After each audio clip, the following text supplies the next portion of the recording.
Halo. Kembali lagi di Porsalam bersama saya Patrick dan itu Pewok. Dia mau sok-sok freeze, mau balas gua, gak jalan. Gak bisa, lu senyum soalnya ketawa. Nah, gue gak niat gitu tadi.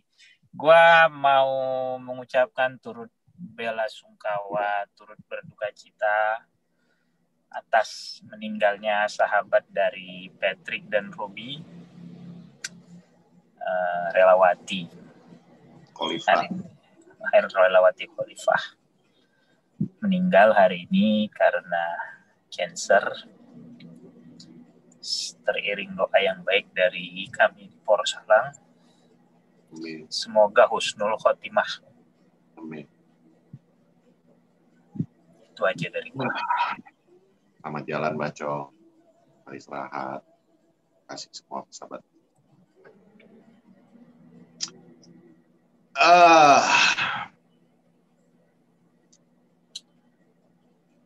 Kamu ngomongin apa, Pet, hari ini, Pet?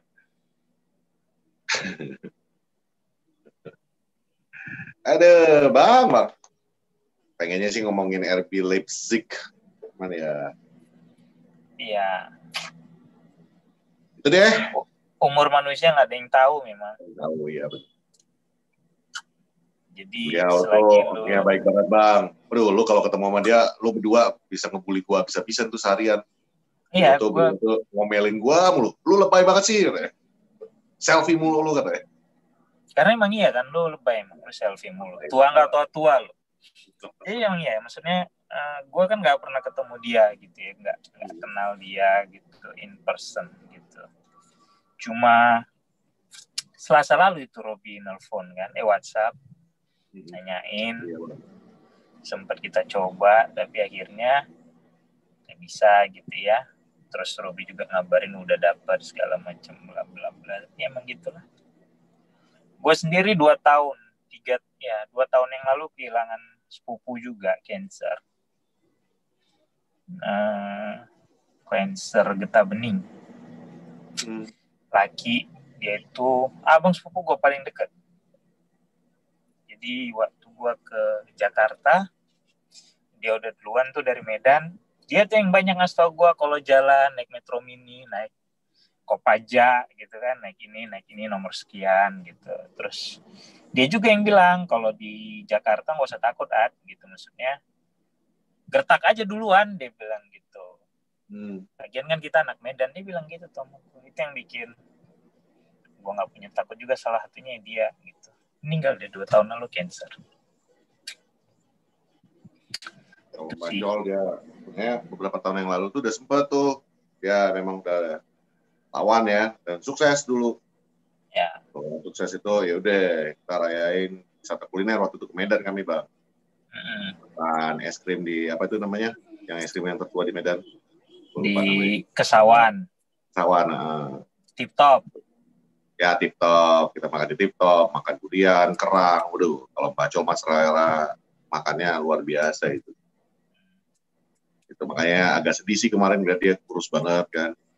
Cuman ya memang mungkin kalau sayang sama Bacol, akhirnya diangkat dan dia aja pulang. Gitu sih. Ya, doa terbaik aja sih buat Bacol. Makasih banyak semuanya yang udah bantu kemarin juga, Bang Kuat juga kan udah bantu tuh ya melalui Bang Panji kemarin ya. Ya, tapi kan it didn't work gitu loh. It's okay. It's the count it's the thought that counts kan. Anyway, life goes on, Bang. The show must go on. Ya. Porsalam will go on. Kita berduka, tapi hari ini kita datang untuk membahas RB Leipzig. Sebuah klub Leipzig yang gue jujur nggak tahu bahwa tiba-tiba udah sebuah klub yang ada di Depok. Enggak. Ya itu gue tahu, RB Depok gue tahu. Sebuah klub yang ada di Depok ya. Luar biasa ya. Bayern Munich aja di bawah dia sekarang di klasmen. Bayangin ya, begitu hebatnya Depok gitu. Salut buat Depok. Semoga bisa selalu mantap, klub bolanya paten, bisa di Champions, melawan MU. KTP Depok. Wah, mantap. Lu berarti harus dukung Leipzig besok ya. Gitu. Leipzig urutan pertama. Yang gua khawatirkan dari Leipzig adalah pelatihnya. Masih muda katanya, Pak. Masih muda, Julian Nagelsmann itu ya. Kemudian dia juga menurut gua tidak pernah terpaku oleh satu pola. Jadi pada saat Leipzig, kalau gue nonton dia sekali ya musim ini lawan apa tuh waktu itu, tunggu dulu gue lupa. Pokoknya gue pernah nonton dia sekali lah gitu ya. Lawan Dortmund kalau gue nggak salah, lawan Dortmund yang dia menang. Dia menang kalau nggak salah. Ya, intinya gini lah, Leipzig itu adalah satu klub yang bisa memainkan beberapa macam pola, tidak terpaku oleh satu pola gitu loh. Nah, lawan Hertha Berlin gue nonton minggu lalu, iya.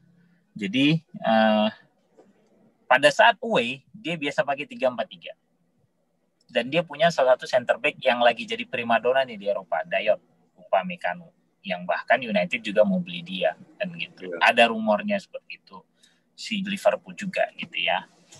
Kemudian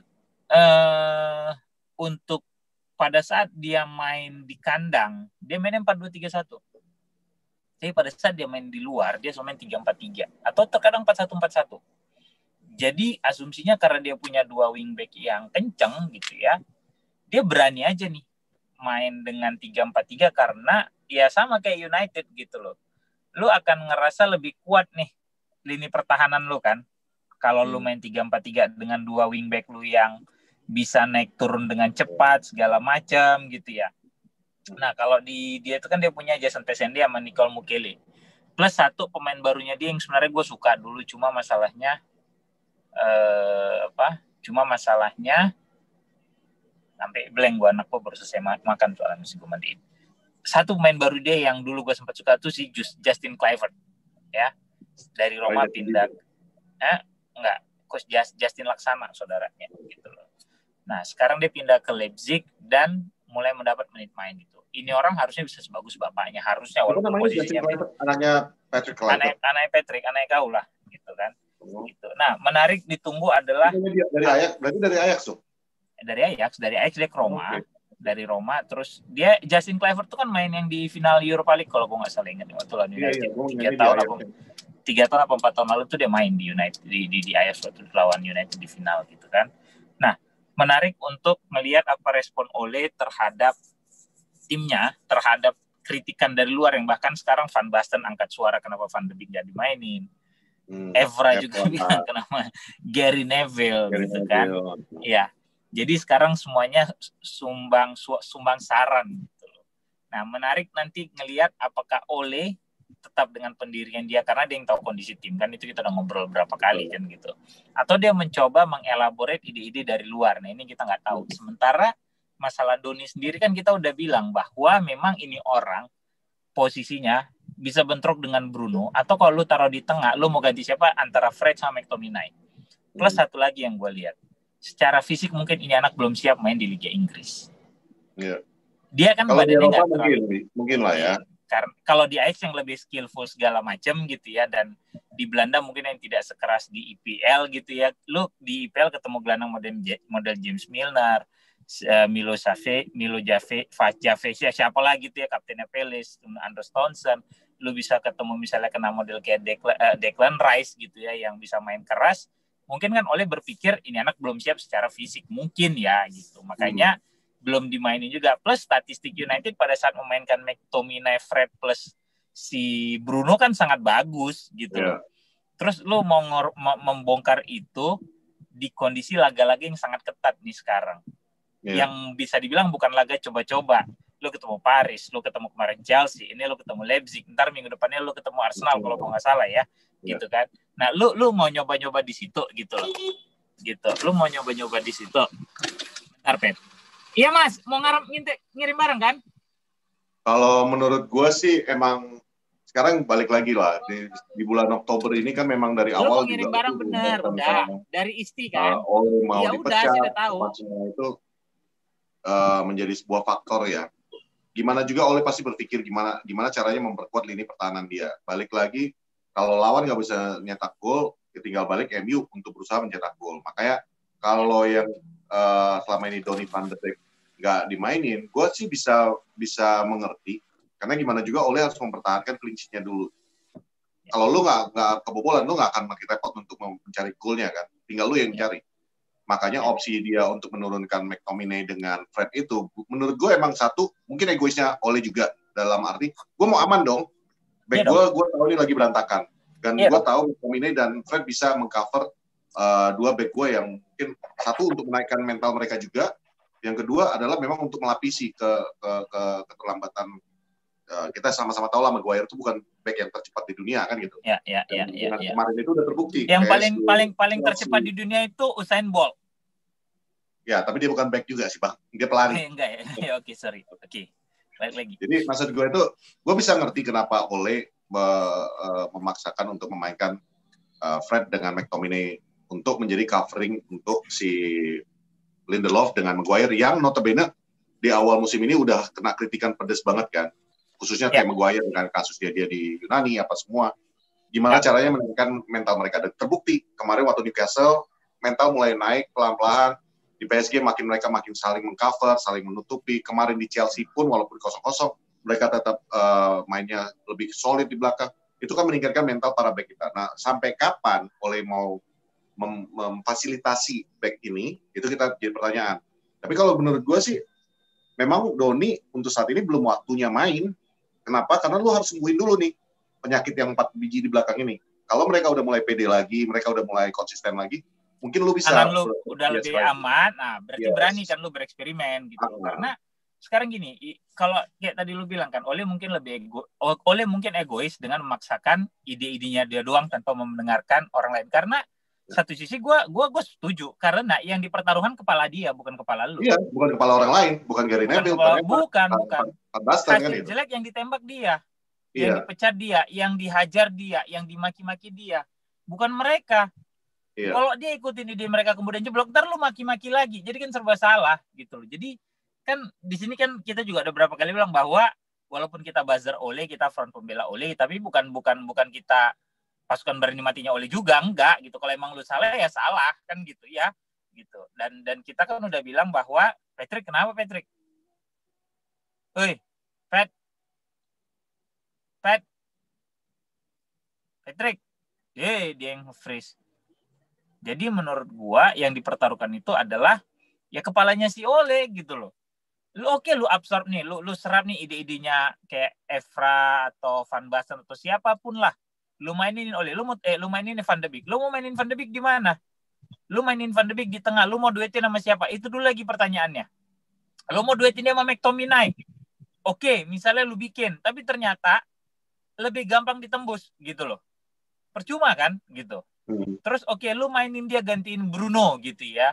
Fine gitu. Dan itu udah dicoba bukannya enggak. Di Carabao Cup kan udah dicoba.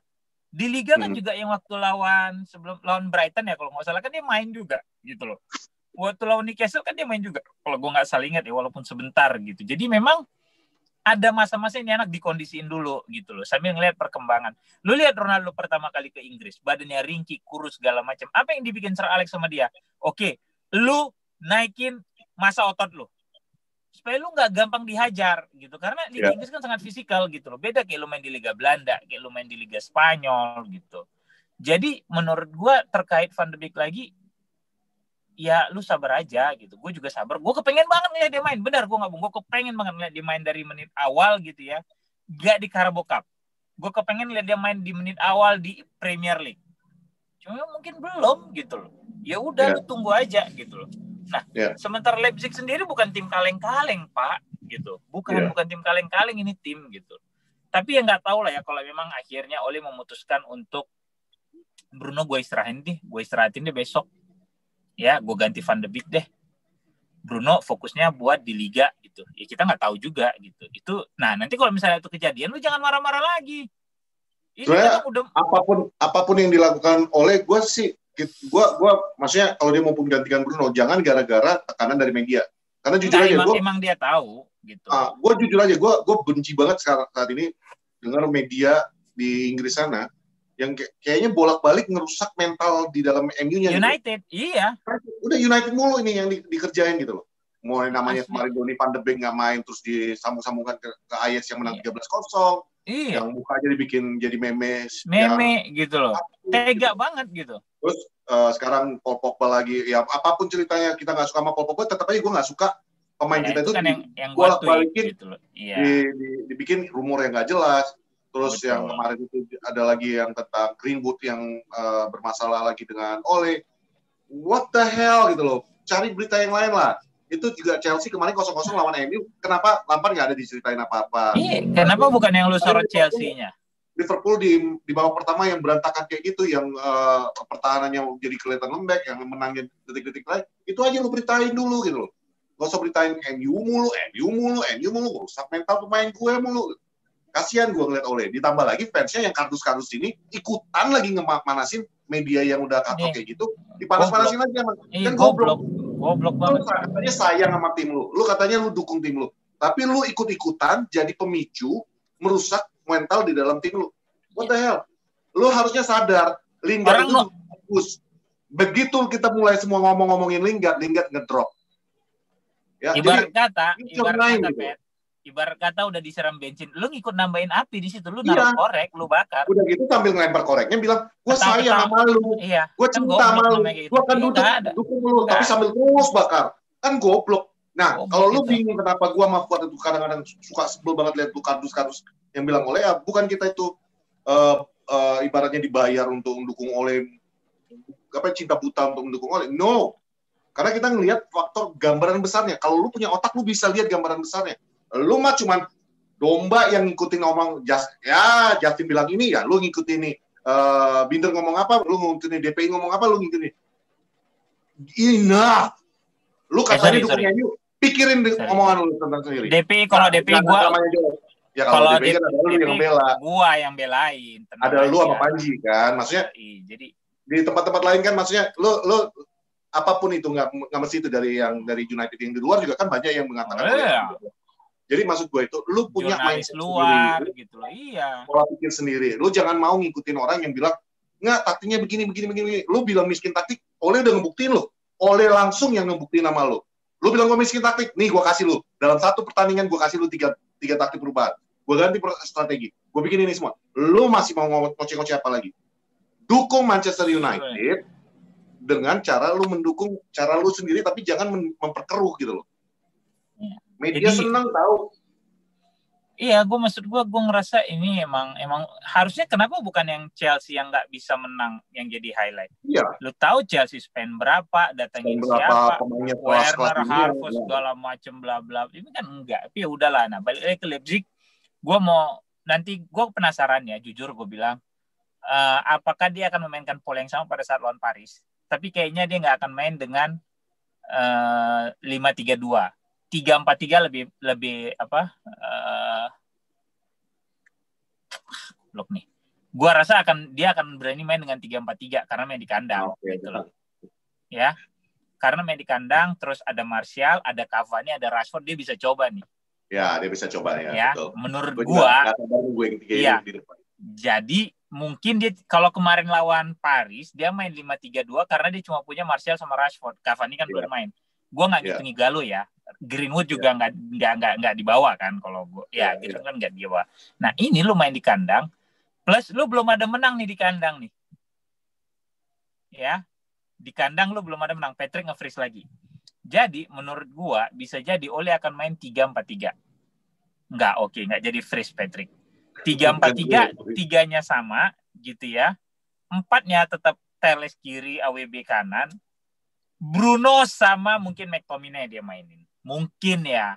Ini masih mungkin menurut gua. Kalau dia mau main 3-4-3 gitu loh. Karena dia bisa taruh Rashford di kiri, Cavani di tengah, Martial striker, Cavani di kiri, Rashford di kanan, bisa jadi dia taruh seperti itu. Atau mungkin dia main 3-4-1-2 lagi gitu loh.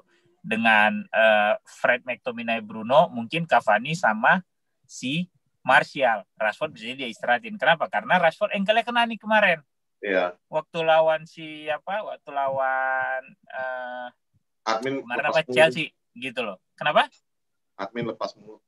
Ya gitu. Jadi menurut gua kalau Nagelsmann main 3-4-3 biasa, dia main kalau main away, mungkin Ole akan mainin pola yang sama. Karena pertarungan akan jadi di lini tengah. Ya, pertarungan di lini tengah, kalau lu emang udah pede dengan 3 back lu yang kayak kemarin, lu bisa menang. Toh menurut gue strikernya si Leipzig juga nggak terlalu istimewa kok. Harusnya masih bisa lu matiin deh, maksudnya masih bisa lu kontrol gitu loh strikernya gitu.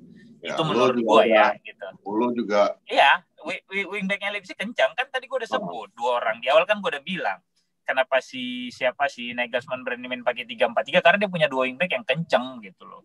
Sama kayak kita harusnya dengan lo udah bisa kayak mental lo, PD lo seharusnya udah ada lah untuk setelah ngadapin Mbappe, Neymar. Iya, sekelas Mbappe sama Neymar aja udah bisa lu kantongin gitu kan. Nah, itu yang perlu lu bisa dong PD untuk dan minggu berikutnya lu ngadepin Havertz sama si siapa namanya? Sama Werner, ada Pulisic juga masih bisa lu redam gitu kan. Berarti sebenarnya kan lu punya lini belakang yang berkualitas gitu. Yeah. Cuma tinggal lu benar-benar mengasah mental mereka, psikologis mereka untuk tidak bikin error lagi gitu loh. Yeah.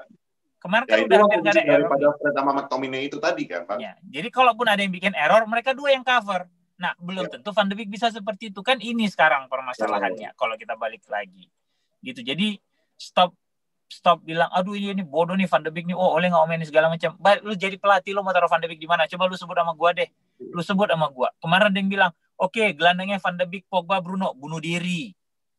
Oh jelas bunuh lah. Diri. Mendingan lu minum Baygon. Gitu. Ya. Mendingan lu gantung diri aja kalau lu pasang itu 3 gelandang tengah. Kecuali lu kalah 2-0, iya. Ngejar gol, itu udah bener lu gambling. Lu udah take it or leave it gitu ya. All out attack, nah itu lu sikat. Itu apa-apa. Di awal untuk memulai suatu laga gitu yang lu masih bisa pede dengan squad lu yang ada sebelumnya, lu akan mainin itu. Gitu. Bang, gue nggak heran sih kalau ada yang ngomong bahwa dia bikin Pogba, Bruno, sama Van de Beek main di tengah. Itu yang tipikal mainnya FIFA, main PFM. Yang ibaratnya gue nyerang. Iya. Ngebobolan 1, gue ngebobolin 2 kan gitu. Iya, di dalam kehidupan nyata nggak seperti itu adik-adik. Di kenyataan di sepak bola asli, ini ngomong dari orang-orang Bang Fuad yang main bola, yang bersama Berdebal udah lama, yang udah bersama PSMS, ngikutin terus. Gue yang udah pernah langsung di klub sepak bola-nya, nggak ada yang namanya lu datang ke dalam pertandingan, menit pertama lu langsung offense. Lu baca dulu lawan lu seperti apa, lu baca dulu taktik lawan lu seperti apa. Nah, untuk dapat bisa membaca itu, lu minimal harus pertahanan dong. Harus minimal ada satu yang yang bisa yang melindungi back gelandang untuk membaca. Ya, ibaratnya memberi lu waktu untuk membaca lawan kan gitu. Setelah itu nanti tinggal lu rombak-rombak. Toh satu pemain bukan berarti dia bertahan terus. Ya, model kayak Scott McTominay bukan dia cuma bisa bertahan, dia juga bisa menyerang. Cuman mungkin tidak seefektif yang memang dibeli untuk menyerang. Gitu. Ya, jadi yang bilang adminnya Porosalam goblok, lu kali yang goblok. Kebanyakan ini PS. Iya, beda Pak. Jadi maksud gua ini yang menarik dilihat adalah berani nggak Ole ngeladenin. Ole mau pakai apa nih? Dia mau pakai 3-4-3 lagi atau dia pakai 3-4-1-2 gitu loh. Tapi dengan kalau gue lihat kemarin dia simpan Telles, gue rasa Telles dia mainin lagi. Dan gue rasa ini orang di Eropa akan pakai pola yang mirip seperti kemarin lawan Paris. Either 5-3-2 atau 3-4-3. Itu yang dia akan pakai di Eropa. Gue pengen 5 sih. Gue pengen kayak di Paris. Kalau 5 itu kan lu lebih defensif pet sebenarnya. Ya, gitu loh. Kalau lu mau lebih offense yang lebih agak main lebih tinggi segala macam, lebih seimbang tuh sebenarnya 3-4-3 gitu kan. Ya. Nah, menurut gue MU ke depannya di Eropa akan pakai itu either 5-3-2 atau 3-4-3 atau 3-4-1-2. Feeling gue begitu. Lu lihat aja nanti hari Rabu, Kamis ini hari ya. Yang gitu turunin Oleh, gue bener-bener pengen lihat. Gue pengen bisa ngomong MU punya tridente kan gitu. Iya, itu yang kita tunggu sama-sama kan. Iya, cuma kan balik lagi. Rashford, Martial bareng-bareng. Cuma kan balik lagi. Yang satu udah dari Maret nggak main bola, baru kemarin main sekitar 20 menit ya. Yang satu masih ogah-ogahan. Ya, gitu kan. Jadi kan lu perlu waktu nih untuk menyatukan mereka gitu, untuk lebih harmonis pada saat bermain nyerang segala macam bla bla bla gitu loh. Jadi memang lu kudu sabar aja nunggu sampai it's the right time to put them together gitu loh. Mungkin ya lawan Leipzig nanti mungkin bisa jadi gitu loh. Tapi kalau feeling gue lawan Leipzig akan lebih baik oleh istirahatin Rashford, dia mainin Martial sama si Cavani. Lu main 3-4-1-2. Kenapa? Karena Rashford belajar dari musim lalu pada saat ankle-nya dihajar sama Joe Gomez apa Joel Matip, gue lupa ya. Pokoknya itu di tackle yang waktu main di Anfield, mainnya turun udah jadinya gitu loh. Gitu. Dan musim akhirnya lalu jadi cedera ininya juga kan, jadi cedera pinggangnya juga kan. Punggung kan, jadi ya begitulah gitu. Jadi menurut gue, ya lu kasih dulu waktu istirahat. Sementara Bruno nggak apa-apa lu geber gitu loh, karena Bruno bisa lu tarik. Oh, lu juga masih punya Greenwood kan? Ya, lu masih punya Greenwood juga gitu kan. Dan nanti pada saat Carabao tuh Bruno kan bisa lu istirahatin segala macam. Gue pengen. Tapi kalau nanti lawan Leipzig di menit 70-an kita mungkin udah unggul 2 gol gitu ya. Bisa jadi Van de Beek main. Bisa jadi seperti itu. Kalau memang udah unggul 2 gol ya udah lu bisa bereksperimen kan gitu. Silakan lu bereksperimen. Di awal lu harus mempertahankan lu perlu tabungan gitu. Dan memang yang jadi satu doa gue saat ini adalah semoga bisa menang di Old Trafford, karena kayak gue bilang kan, ini kita udah 3 pertandingan gak menang di Old Trafford gitu loh. Iya betul. Palace, kemudian Spurs, kemudian Chelsea gitu loh, seri gitu ya. Jadi belum ada menang. Gue takut nih kayak di eranya Van Hal kalau gue nggak salah ya, apa Mourinho. Van Hal kayaknya yang udah hampir berapa pertandingan tuh nggak menang di kandang tuh kan pernah. Mourinho. Iya, away-nya bagus pada saat main di kandang rusak itu kan zamannya Mo gitu. Nah, gue nggak kepengen itu terulang lagi gitu. Itu sih kalau menurut gue. Jadi kita nantikan aja lah nanti hari Rabu ya. Semoga apa yang kita bilang hari di Porosalang didengar sama Ole gitu kan. Semoga dia nonton kayak biasa kan, dia suka nonton nih Porosalang ya. Gitu. Bang, kemarin dia titip pesan, Bang. Apa katanya lagi? Jangan terlalu banyak katanya ini, apa istilah-istilah slang apa bahasa-bahasa Medan katanya. Susah cari di kamus apa bahasa Indonesia katanya, bahasa-bahasa kita. Makanya kayak kemarin itu kan dia nggak cepat gantiin pemain tuh karena dia bingung. Ini kemarin Watt sama Patrick ini ngomong apa ini? Aku nggak ngerti ya. Nanti aku tegur dia nggak bisa ngatur kita juga, Pet. Iya ya. Kita yang ngatur dia. Iya, dia nggak bisa ngatur kita. Kalau kau nggak tahu, kau tanya. Kalau kita bela-belain terus kan gitu. Kalau kau nggak tahu, kau tanya, kau japri ke kami ya. Jangan kau atur-atur kayak mesti pakai bahasa apa juga, nggak kena kayak gitu sama aku. Nggak peduli kan orangnya. Gitu. Slow sedikit. Oleh aja nggak bisa ngatur kami. Tiba-tiba ada yang bilang di komentar video kemarin, nggak penting kali, tapi ketawa aku. Bang Patrick bisa nggak kalau ketawa jangan nutup mulut katanya. Entah apa komen ini gue. Iya itu aku baca gitu, itu aku baca. Nggak penting ini, nggak masuk ini gue. Gawat. Jadi itu aja lah lawan Leipzig nanti, nggak usah panjang-panjang ya. Leipzig menurut gue akan main 3-4-3. Oleh feeling gue akan main either 5-3-2 atau 3-4-1-2 lagi. Dan kayaknya itu akan dia pakai di Eropa, pola 3 back. Lu lihat aja, itu feeling gue. Striker gue rasa Rashford sih diistirahatin sama dia. Better lu mainin Martial sama Cavani. Gitu. Lu kasih Bruno. Toh Martial juga. Martial di Premier League masih punya satu lagi kan? Masih satu lagi. Iya, lu bisa gas di situ. Bahkan mungkin nih Fred diistirahatin, dia mainin Matic sama si McTominay. Mungkin ya. Mungkin. Salah satu di antara Fred atau McTominay. Kalau Matic pinter ngapring, tapi speed dia kan yang dipertanyakan. Yang kurang gitu loh. Tapi kalau emang dia mau mainin kalau dia mau don't change the winning team ya dia mainin yang pernah lawan Paris. Cuma mungkin ya dia ganti Rashford dengan Cavani, mungkin ya. Itu masih mungkin. Itu menurut gua. Dan lu jangan track, kan lu tahu jargon don't change the winning team gitu loh. Jadi nanti kalau misalnya dia nggak change the winning team ternyata hasilnya nggak bagus kayak kemarin lawan Chelsea, ya udah gitu. Paling kan pasti ada perubahan di dalam jalan pertandingan itu yang dibikin. Itu sih menurut gua. Ya kalau kata gue sih apapun yang keputusan Ole, semoga Ole itu nggak terpengaruh sama ngomongan media lah. Enggak. Karena kali ini yang ngomong kan Gary sama si Patrice Evra kan. Patrice Evra ya. Kalau gue sih mudah-mudahan Ole kuat nih mentalnya. Dia nggak mau dengerin omongan itu karena mereka juga ya balik lagi, gue bukan apa-apa. Gary juga sebagai manajer gagal di Valencia. Fail. Itu aja gitu. Kita masih respect kok sebagai legend. Respect banget. Kalau lu mulai ngatur pelatih kapan mainin ini, mainin itu, mainin ini, ya udah janganlah gitu loh. Atau you can do it in proper way. Misalnya lu namu ke rumah Ole bawa wine kayak Sir Alex ke Wenger gitu, lu ngobrol, kenapa gini. Kayak mendingan kayak gini nih gitu. Jadi lu brainstormingnya tuh genah gitu loh. Iya kan? Gitu. Tapi kalau curiga Gary itu kalah taruhan sama Carragher. Kalah taruhan terus dia bilang, kalau lu kalah lu harus ngomong sama Ole kayak gini katanya. Aduh. Jadi freeze beneran apa enggak dia nih? Apa gue yang freeze? Dia mau balas nih. Wat, lu kenapa, Wat? Freeze bangku, oke, aman. Gue kirain dia mau balas. Ya itulah. Jadi kalau gue pribadi yang tadi kita ngomongin Gary Neville sama Patrick Evra, ya itu gue respect sama dua-duanya. Bang Fu juga respect. Masalahnya itu ya kayak kata Bang Fu, lo jangan ngatur-ngatur manajer yang ada di tempat lah, walaupun itu teman sohib lo yang terbaik lah. Gue juga dulu pas waktu gue manajerin tim yang mau namanya berantakan kayak manapun tim gue, nggak ada tuh teman-teman gue yang ngatain gue harus kayak gini. Mungkin harusnya mereka ngomong gitu juga sih.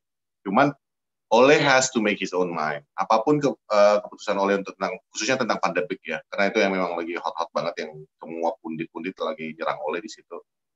Pasti dia punya alasan kenapa dia belum menurunkan Donny Van de Beek itu dari awal. Kalau menurut gua ya tadi kayak gue bilang, Ole betul-benar harus memperbaiki mental dari lini pertahanan dia. Dan untuk memperbaiki lini pertahanan dia itu mentalnya itu ya cuma satu cara, nggak kebobolan. Kalau bisa jaga clean sheet. Kalaupun kebobolan, mereka tuh bisa saling covering. Jadi itu udah berhasil.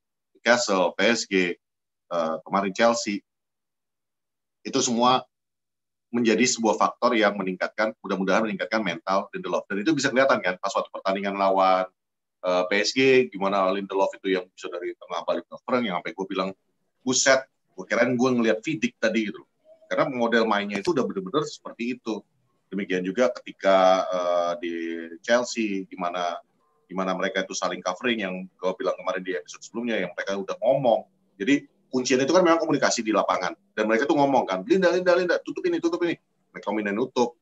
Ya ada yang bilang Fred hari ini jelek mainnya, menurut gue enggak. Fred itu benar-benar covering, benar-benar menutup pergerakan bola dari tengah untuk masuk distribusi ke. Pokoknya Fred itu melindungi center back-nya lah. Jadi logikanya kan ini, kalau Fred itu bisa mematikan distribusi bola, otomatis lawan itu akan diarahkan ke satu titik. Kalau lu mau gambaran pertandingan kemarin, secara gambaran singkatnya, 101 pertahanan, ya yang dilakukan Lindelof, menggiring si Werner kemarin yang di episode sebelumnya yang disebut Bang Fuad, itu udah benar-benar the basic defense yang benar-benar menurut gue tuh harus dikasih di bawah. Gitu. Bang Fuad freeze lagi ya? Oh enggak? Enggak. Gitu. Okay. Freeze gue dingin soalnya. Ya, gitu. Lu tadi yang freeze beneran, gue agak khawatir. Ini mau balas nih orang. Enggak. Freeze nggak tahu tiba-tiba tek gitu, gue juga heran. Soalnya hujan kan. Yoi. Terus ya kadang-kadang ya kayak gitulah. Lu sulit gitu loh, masih mengandalkan internetnya. Sementara kayak kemarin yang viral, yang lagi rame di sosmed kan, orang ngepost kecepatan internetnya masing-masing gitu ya. Rata-rata cuma 20, 30, ada yang 10 gitu loh. Sementara ada yang di Amerika ngepost speednya 400 Mbps, anjing gitu loh. Bangke. Udah, ya. Itu aja. Nonton aja nanti Leipzig United lawan Leipzig hari Rabu atau Kamis dini hari. Doain menang aja lagi. Semoga pecah telur di kandang hari ini. Oke? Karena harus sapu bersih di kandang kalau lu mau lolos ke babak selanjutnya. Tapi ingat, kalau lu lolos babak selanjutnya, bisa jadi yang senyum bukan cuma lu. Glazers juga senyum, Pak. Glazers juga senyum. Berhasil nih kan. Lu bakal main gini aja, jadi kok tembus. Udah gini aja ya, Le. Anjing emang Glazers. Udah, gue buat.